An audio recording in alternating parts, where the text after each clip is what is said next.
Bayel te machayas tois bayun te chuneshka hualtike. Yaslavaniste hmula wiletike. Yayilay te machayas tas mule. Mero tohishya yaisba. Skate mawayas nae. Na mete ay hun hmula wil ans te mero hmula wil ans te rab sbihil. Kols batelik inal.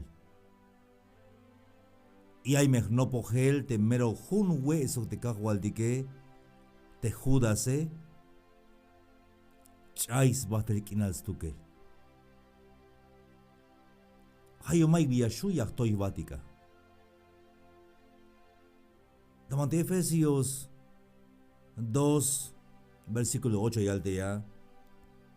Como te das cuenta, yutzil yotan, te kolemesh das cuenta chunela botanik.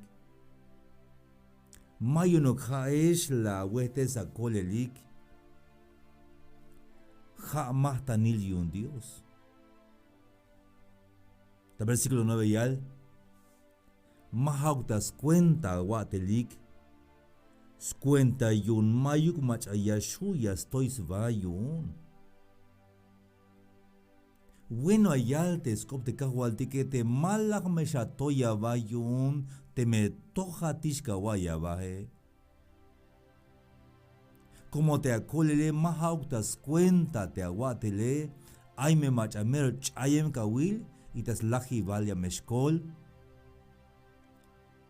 y ay me machawen toj yilel. Pues ma voy a shkols el kinal. Como te colele. Ma hauktas cuenta kateltik. Jamás tan el yunka hualtik te kolels el kinale. Te yukishate yaktoy batike. Te yukishate kastoh yakuy batike. Hansha yal te apóstol Pablo donde Filipenses capítulo 3 versículo 12.